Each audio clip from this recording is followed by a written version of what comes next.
The Football Show on Off the Ball. With Sky. Watch every live Premier League game this season on Sky Sports, BT Sport and Premier Sports. I'm prepared to do anything I can to play for my country again. Do it then. What about your start to the game? It wasn't bad, was it? Why should have an honest answer be a mistake? How can a modern day manager not have a mobile phone? Why should he? Now then, what a weekend to reflect on. Very happy to say Mr. Pat Nevin is with us. Good evening, hello. Hello, how you doing, Joe? You well? Yeah, very well, very well. So we might start at Anfield yesterday. It was second half in particular, but all the way through, I think it was just a brilliant, thrilling, enjoyable game of football. Yeah, slightly annoyingly, I had to watch it knowing the score afterwards. Okay. But I wanted to watch it anyway, just because it would have been technically very, very interesting, which, of course, it was. The big thing being that Pep going for that change again. You know, he comes to big games and he makes those changes, doesn't he? Those tactical changes and slightly different systems, etc. But it was, I mean, Liverpool, you know, basically got up for it. They played much, much better. They looked livelier. They were able to lift themselves. But it could have gone either way. There's a great moment where there's always a narrative before the game, and of course the narrative, well, the biggest narrative I was catching was Van Dijk against Haaland, and I'm sure a lot of people felt that was going to be the narrative. And of course, because Haaland doesn't score and Van Dijk keeps a clean sheet and does one great header at the end to stop him scoring a goal, that's the narrative. You know, they won. Having said that, Haaland did get four decently clear chances, didn't he? Which he would normally take, and it just shows you how easy these narratives are to be adapted and changed. You know, on another day, and many other days, Haaland would have scored 2 or 3 goals. But I wouldn't have been blaming Van Dijk anyway, because you need at least 2 to mark Haaland. But it was really, it was an interesting, enjoyable, and with plenty of going on. And it was just great to see, you know, Klopp getting overexcited at the end as well. By the way, what's happened to his glasses? That's what I want to know. Yeah, they're going kind of this season, I think. So he's probably had the old eye surgery. I would think as well he's lost weight. Looking at him, I think he looks like he's, I don't know, is it stress or is it good living? Well. Yeah. He's dumped the hat as well, so I don't know. He's who knows what's at the back of that. Big change of image, but no. And I love the fact that he can get as excited as that and get carried away and care about it. There's no fakery about it. And then afterwards, he gets it that he got upset and they shouldn't have. That's why the Liverpool fans love him, and it's why I admire him hugely as well. And of course, his mind games beforehand weren't bad, were they? Giving it the old, we can't stay with them, we can't get close to them, then you just do them. That was superb. And it's great for Salah as well. I mean, it's been a wee while now we've been waiting for Salah to come back, but there were moments where he was back to his absolute best. Well, I mean, the goal was exceptional, and you'd appreciate a moment like that. So he senses Cancelo is going to have a bite and have a nibble, and in one beautiful movement there is the first touch and there is the rolling of Cancelo. That just can't be easy. And as soon as he did it, the whole stadium, he's in. You know, it's like this thrilling moment again. I just, you know, if the thing when someone's come from behind, right, if you position yourself right, you actually know, I'm either going to get by you or I'm going to get a foul. That's the only 2 options here. Because if you position yourself right and you are between the ball and him and he's coming in at pace and you can feel it coming, you're going to do it. But you need to be able to execute it well. You need to put your body in the right position. The low centre of gravity he's got really, really helped. But the fact that he's so strong, you know, one of the many things about him is that you think, oh, you'll just push him off the ball. And you think, well, no, these huge guys sometimes just can't do it because he's got this brilliantly based centre of gravity. And, when he does that, and of course, I'm sure everyone did see the phenomenal save from his previous one where he did everything perfect as well. And there was that beautiful, that just touch around the corner by Edison. So, you know, he looks back to his best, and it was, because I'd watched him against Rangers. I don't know if many people did watch it. I mean, that was incredible when he came on. He was playing against a Rangers team that had a bunch of, 2 kids at the back almost, in the centre back positions. They've lost all their best centre backs, but even so, he came on and do what he did was absolutely fantastic. So it's great to see him back, because when he has dips now and again, doesn't he? And you sometimes think, oh, is that it? Is that the big fade now? And then you see something like that and you think, maybe not. You just probably needed a bit of a rest for a while. And I hope that's him back, because playing like that is one of the best in the business. I'm curious to see how you read that goal, because the criticism of City is, well, this is their fatal flaw. They left Cancelo completely isolated here. But I don't know, I'd be more tempted to see, well, there were numerous Man City players flooding back, and all Cancelo has to do there is buy some time. He doesn't need to nibble in. Just let Salah have the ball back to goal. It's ultimately an individual mistake as opposed to a Guardiola mistake in how City are set up, or no? I'm blaming De Bruyne, and it's not for the ball in. Again, anybody out there, have a look at it. He plays the cross in and it goes too close to the keeper. That's fine. Then watch what happens. De Bruyne watches Salah run straight past him. You should never do that. And it's so, it doesn't matter who you are. I've got this habit, as you probably noticed over the years. It doesn't matter who you are. If you make a mistake, you do something wrong, you just say it. You're not beyond criticism. And we know how much I and many of us love De Bruyne and don't want to say a negative thing. It doesn't matter if you're a forward or not. If a guy runs by you like that and they're breaking, you go with them. You just go with them. It does not matter. There is no excuse. There is nothing else. Unless you turn around and see that there's 2 players waiting for them, you go with them. And there's others in the midfield. I, being such a bore that I am, I froze it on the moment, right? So there's a wide angle and froze it just to see there are actually 3 Liverpool players, then Cancelo behind, and Salah runs between them all. And one, I'm trying to think, it might have been Gundogan turns around as if to point to say, go with him, and they don't.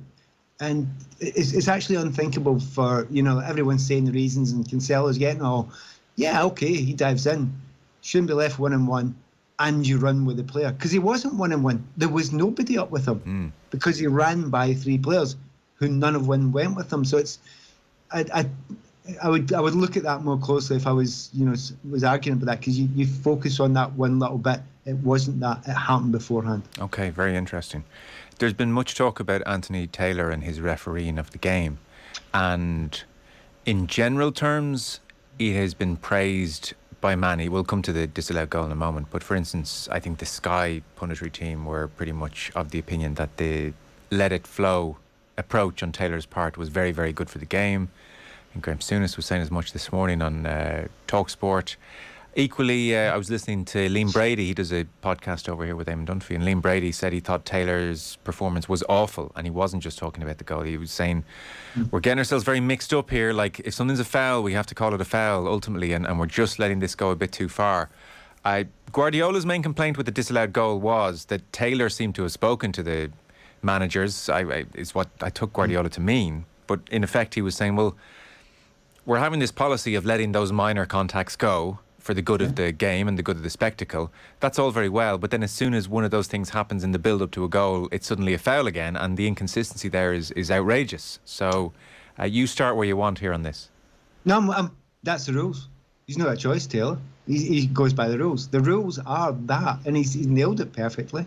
You accept it, you allow the game to go on, there's a flow to it. Unless it's a clear and obvious foul that you can show by VAR, then it's led up to a goal, then the game flows and you get more excitement and it runs better. There will be the odd error, and by the way, I still don't think that's an error. He pulled him down. Thiago was get away from him and he's pulled him over and he's fell over. Did you think in the context of the game, would it have been let go if it was just in general play and hadn't led to a goal? Yes.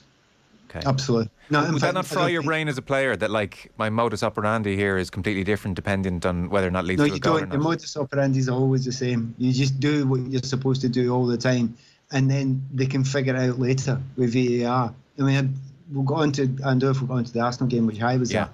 There was a moment when it was a big VAR call and Arsenal broke, and it was that classic one as they could score here, but you might also have to bring it back for a penalty kick.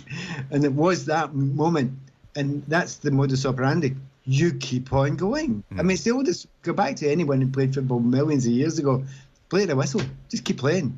Just whatever happens, keep playing. Don't stop. Don't adapt. Don't do anything.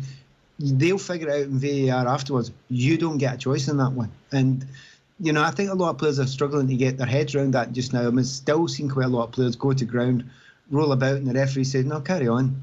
And they're thinking, no, but I usually get a foul for that. No, get up.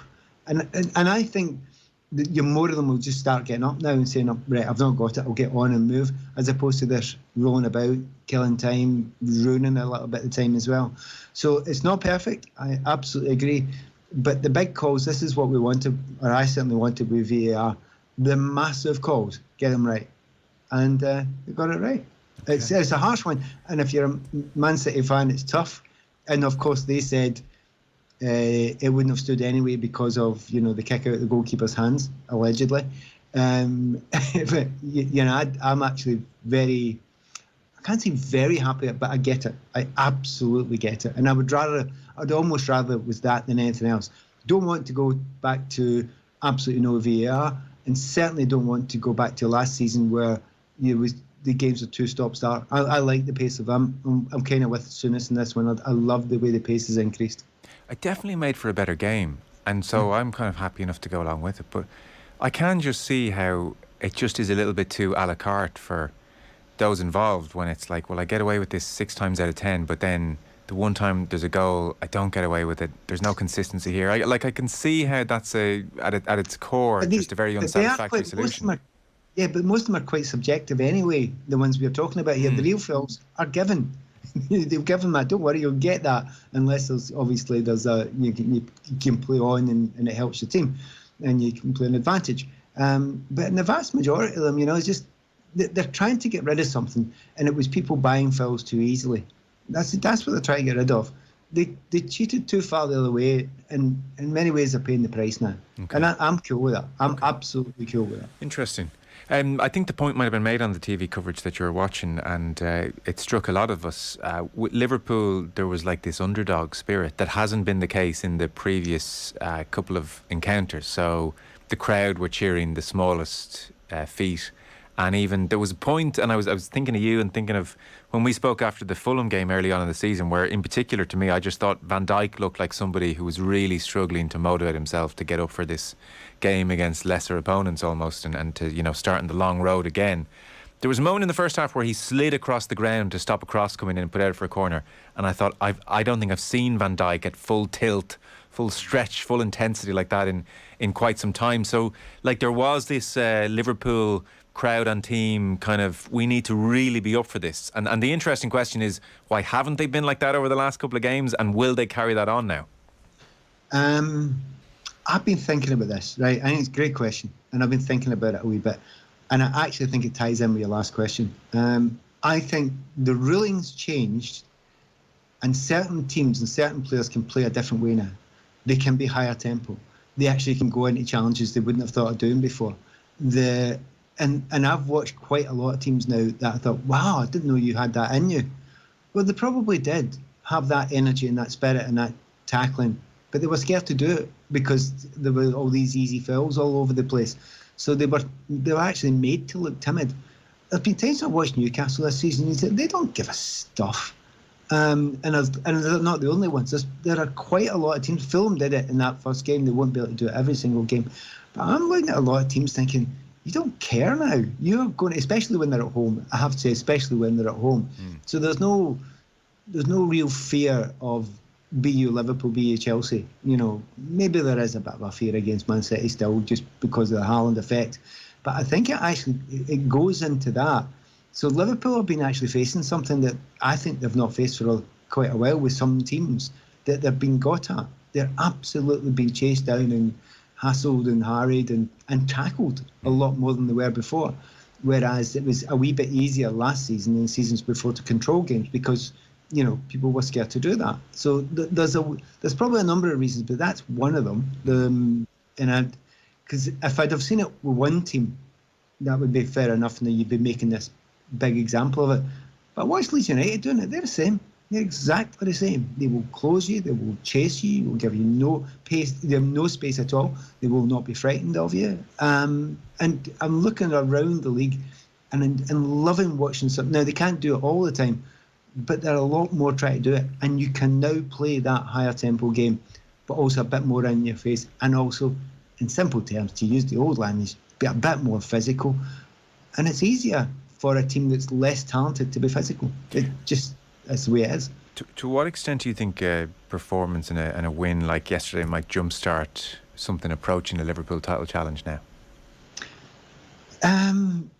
Title challenge is asking a lot. That's a lot, I know. It's asking a huge amount.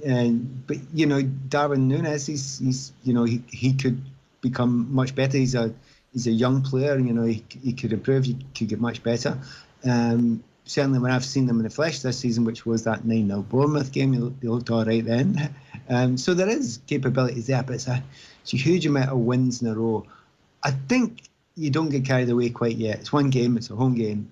Let's see how they do in the next 2 or 3 games, and then you can tell. You have no concerns about Man City. I don't think anyone's concerned about them, even though they lost. Whereas with Liverpool, yeah, be up for that one, but let's see the next 2, 3, 4 games, and then after that you'll have a decent idea. Win the next 3 or 4 in a row in the league, I'm with you. They're back on, they could chase. One of the early murmurs about Darwin Núñez from training was that maybe Liverpool staff were a touch disappointed at some of his decision making under pressure, high intensity. That moment where he doesn't see Salah, that would set off alarm bells, I think, for a lot of people. But people do that, and they have to learn, and you learn a lot in training with that specific skill. There's a lot to be learned. I can remember hearing exactly the same phrase that you're saying to me about Andy Robertson when he went to Liverpool. Exactly the same. Precisely that. In fact, they were laughing at him. But he trained and he was with them and he learned it, and he understood the technical things that they all had to do. And sometimes people come in, sometimes players come in and they're technically great, they see everything, and that's fine. But maybe if they've been playing in a type of league where it doesn't quite happen at that pace, there's a chance to play a ball in, but it's there for a second. And whereas if you've got De Bruyne, that ball will arrive. Yeah. You've got most players, that ball will arrive.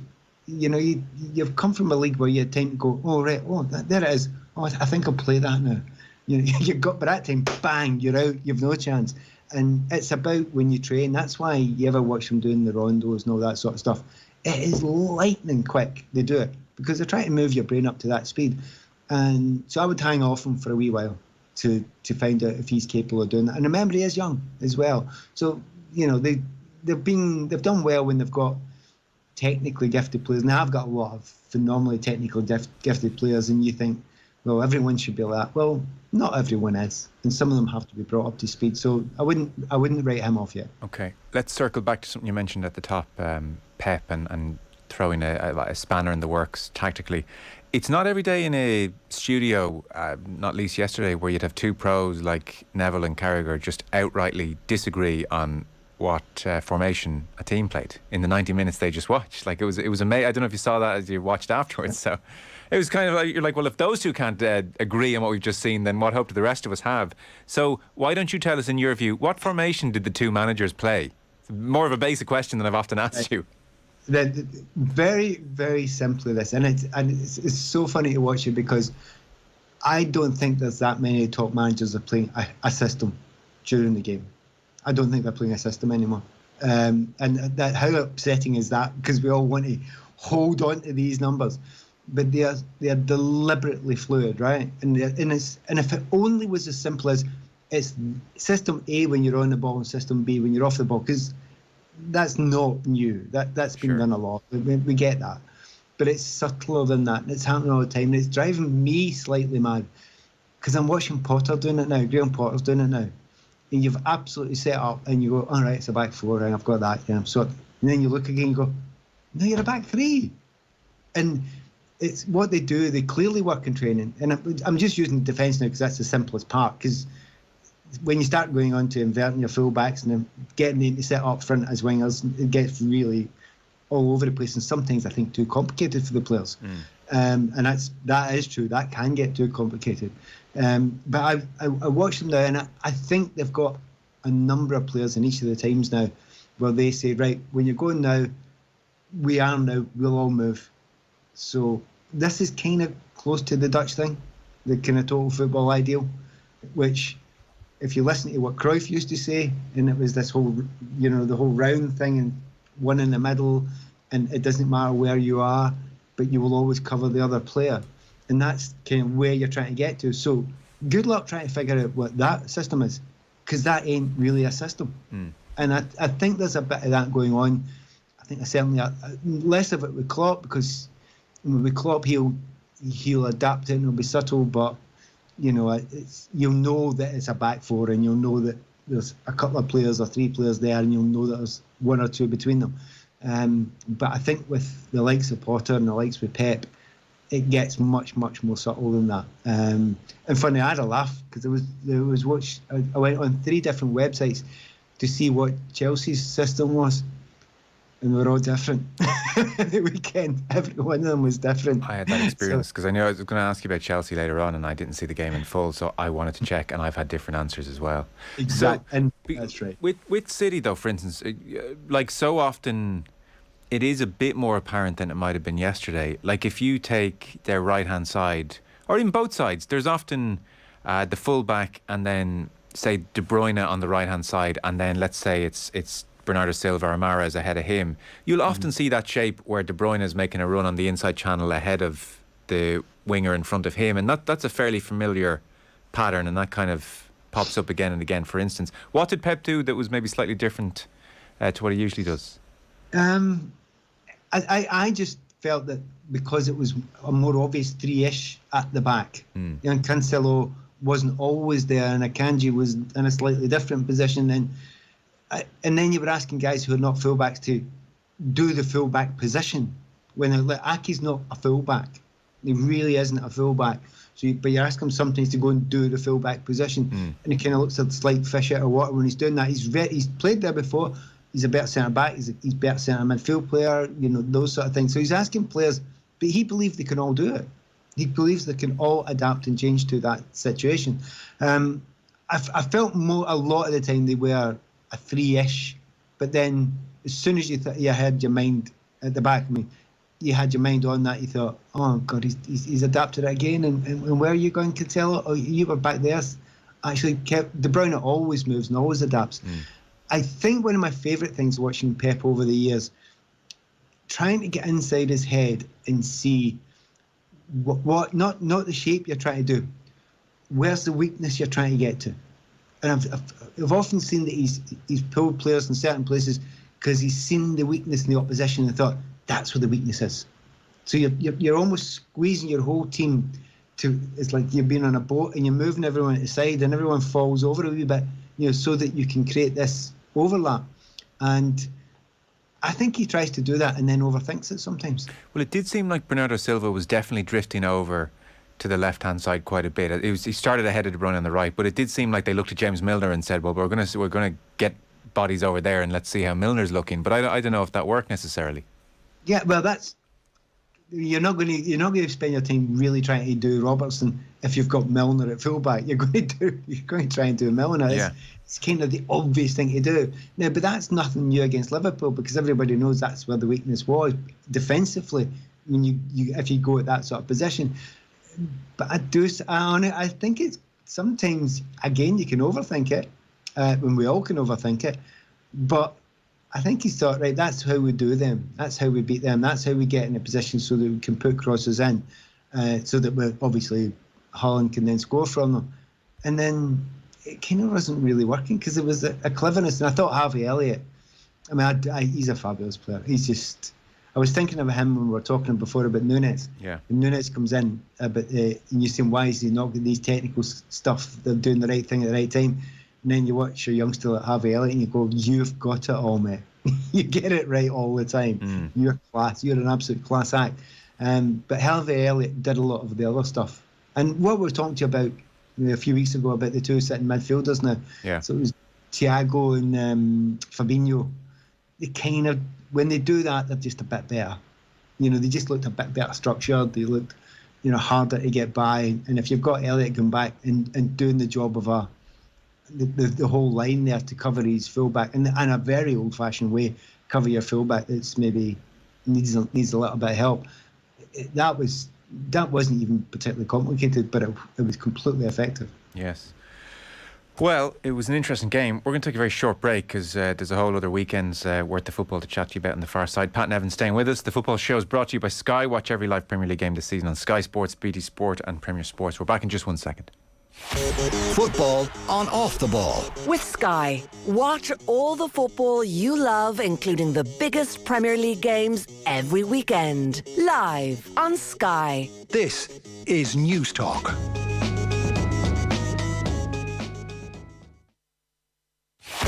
Football on Off the Ball. With Sky. Watch Premier League, Women's Super League, EFL, Scottish Premiership and much more. Live only on Sky Sports. This is News Talk.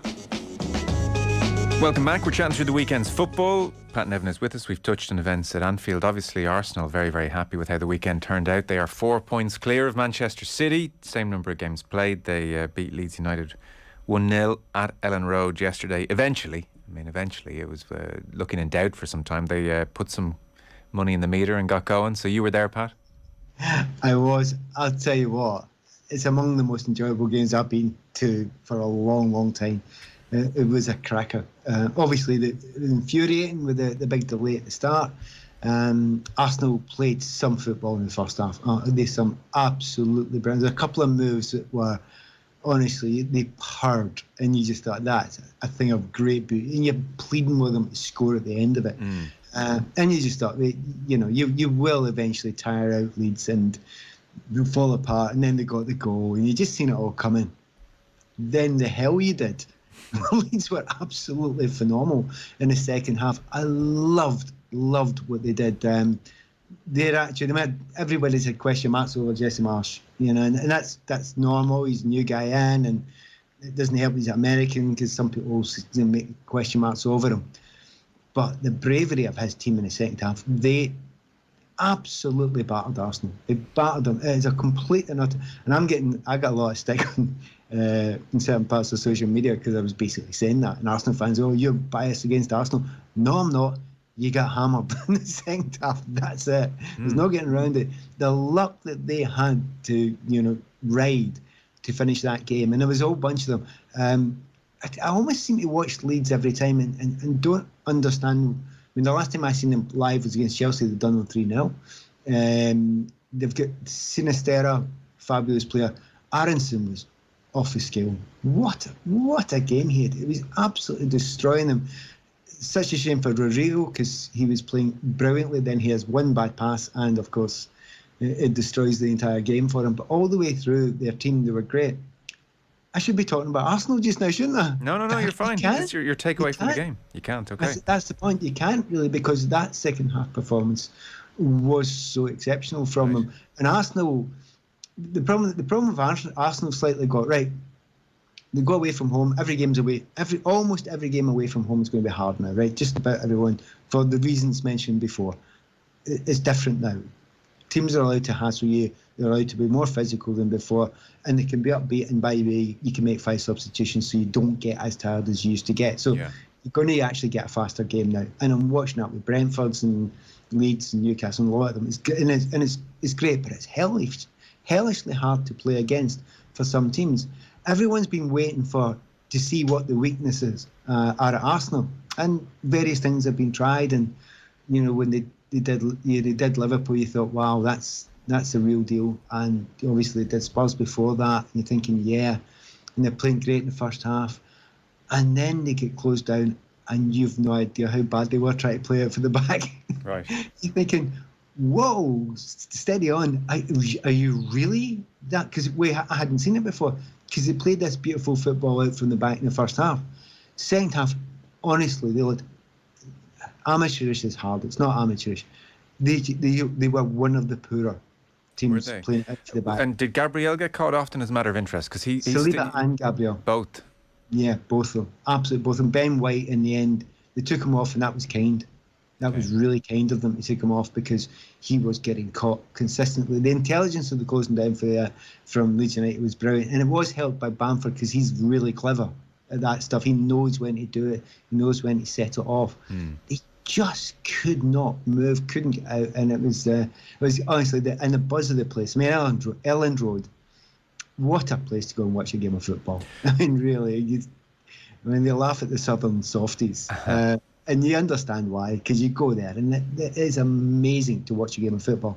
And the fact that they're now playing much more grown-up football than they were under Bielsa. It's just well, I wanted to ask you about that. So under Bielsa, it was thrilling, and it was talked about as being man for man almost, and teams gradually got to grips with that and unpicked it. So it's more sophisticated than that, perhaps? Yeah, it's definitely more sophisticated than that. The players don't leave, like watching the fullbacks. They will fly forward, but that's okay. You've got the lad Adams, and that Tyler Adams is fabulous, a great player. And that centre midfield, destructive position. He's a super player, and he reads the play brilliantly. And the fullback strike was up against Saka, and it was a mismatch because Saka's, just lightning quick against a guy who's average pace.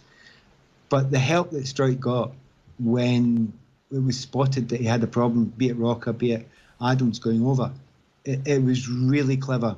Under Bielsa, you're not going to help him because everyone's bombed forward. There's nobody left to help because everyone's flown away.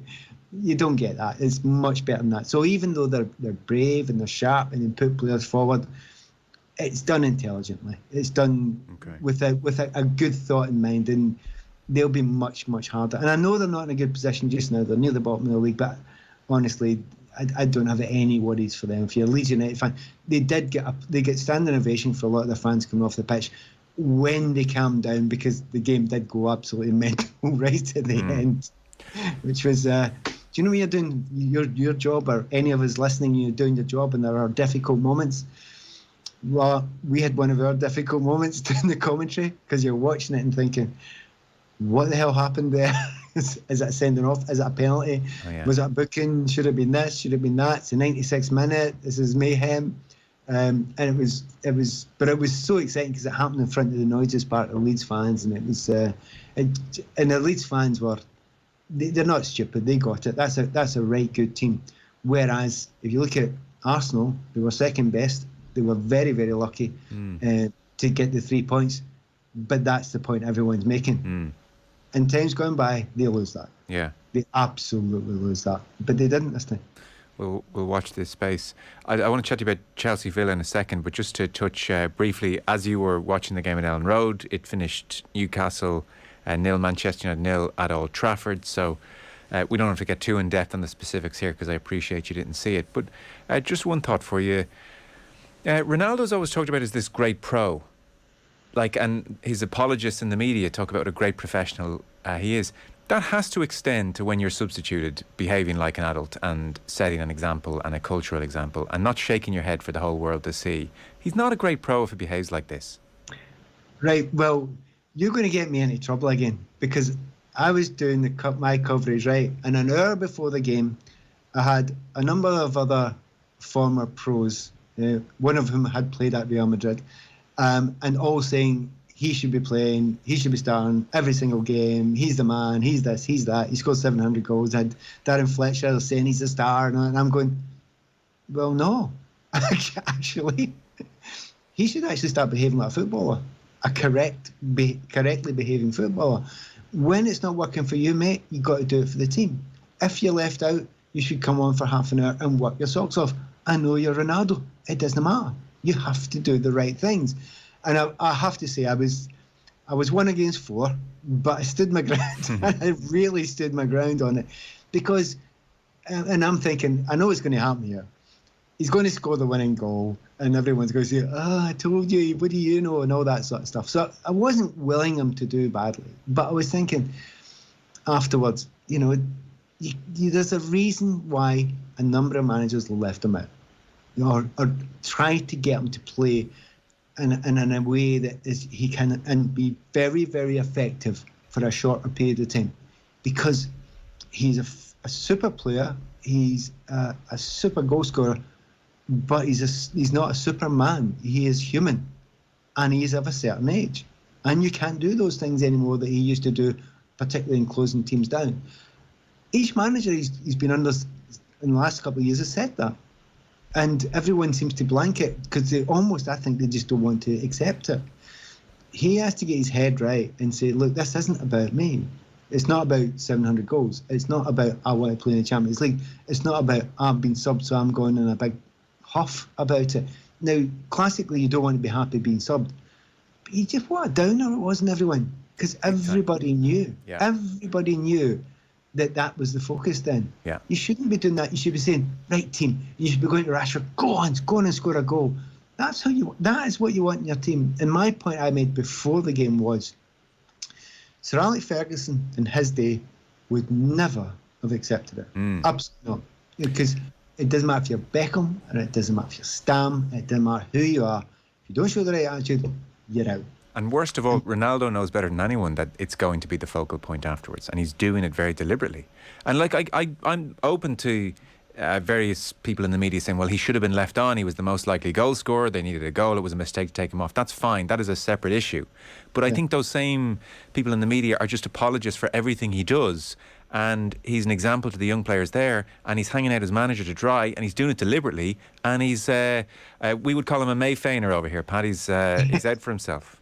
Yes. And I think we know that. And I think that is part of the reason that made him brilliant.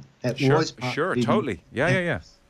But you better keep on being brilliant, because the moment you're not brilliant and you do that, you can actually become a liability. He's not a liability yet, but you can become a liability, and you can certainly have an awful effect on the team. You can have a dreadful effect on the group spirit. The argument I was having with some of them was they were saying there are special stars that are different. They're allowed to behave differently. They're allowed to do certain things. You know, so Marcus Rashford's not allowed to do that, but Ronaldo is allowed to do that, apparently. Yeah. And I'm just not having it. I just don't think I'm having it. Because you know what? I don't think Haaland's going to walk off the pitch in a big huff. I think he's going to stay on there and work his socks off. And when he comes off, he's going to say, come on, team, we're all together on this. And I think Haaland could be one of the greatest players that we see. And we don't know if that's the case yet. We'll have to wait and see. But for any point in his career, he turns into that player who doesn't care about anyone else, who only cares about himself. I will think far, far lesser of him. And I suspect when you get right down there, the way the game is, you don't win championships. You certainly don't win the Premier League unless everybody is on board together. And that's final, full stop. Steven Gerrard was booed. I wouldn't say it was the whole stadium in unison, but he was booed at full time after Chelsea's 2-0 win. Mason Mount scored his first goals of the season. He scored both Chelsea goals. For Graham Potter, he's unbeaten in 6. He's won his last 5 as Chelsea manager. Really, though, the truth of the matter here is Villa can genuinely count themselves as being very unlucky. That is not a fair reflection on those 90 minutes. Absolutely not. Kepa was phenomenal, absolutely phenomenal. Man of the match, without a doubt, although some people would have said Mount. They were the better team for about 50 minutes, 60 minutes, something like that. And I do feel terribly sorry for Villa. And I desperately hope, I mean, they're putting the pressure on Gerrard, and who knows if they're going to cave in or not. I don't think they should. I think that team that I've watched this season, had the strikers been their normal selves, they would be easy top half. They've created so many chances in a lot of games. Okay, they've not been brilliant, and you can now see a few signs of a lack of confidence. But there's enough quality there. They play a really good style of football. And I just think they've had a bit of a dodgy start, a bit of an iffy start. There's a lot of teams that I would, if I was a fan of, I'd be more worried about than Villa. And I think Steven Gerrard definitely deserves a lot longer. Some people saying it's getting towards time now. There's nothing wrong with booing. There's nothing wrong with that. If you're booing the manager or booing some of the players or booing the fact that you're just fed up because you get beat again. But in actual fact, I will not be shocked. In fact, I hope and totally expect that Villa will be okay this season and they'll be back up easy mid-table and maybe even above it. Okay. Just with a little bit of a bit of luck in front of the goal. That's all they need. Tiny bit. Have a look at the results. Just go through all the results and look how often they get a draw or lose by a single goal. Honestly, it's nothing. But for them, it's just tiny, tiny, tiny margins at the moment. And before you go, what's the early feeling on Graham Potter then? How's it going? Well, the worst joke in the world is they think Potter is magic. I'm really sorry about that. It's such an old one. They love him. Here's the weird thing. One weird thing. And I don't know if I said it before. I've not really yet. Now, I didn't see all of the game yesterday. But I've not really yet seen a Chelsea player have a bad game under Potter. That's weird. He's used 20, 21, 22 players, and nobody's actually come off and thought, oh, he was rubbish, or he didn't play well. Every one of them's doing it for him. It's the weirdest thing, considering how poorly they were playing just before that, and how some of them were having right stinkers before that. So at the moment, they're excited about it. They're changing systems every 20 minutes, or something less than that. It's during games. You have no idea what he's going to do week to week, and you just kind of like him. He's one of these guys that the club have fallen in love with him already. Interesting. Okay. We are out of time. Pleasure. Thanks so much. Look forward to seeing you soon. Cheers. Pat Nevin with us here on Monday evening. The football show is brought to you by Sky. Watch every live Premier League game this season on Sky Sports, BT Sport and Premier Sports. Back in 1 sec. Football on Off the Ball. With Sky. Watch Premier League, Women's Super League, EFL, Scottish Premiership and much more. Live only on Sky Sports.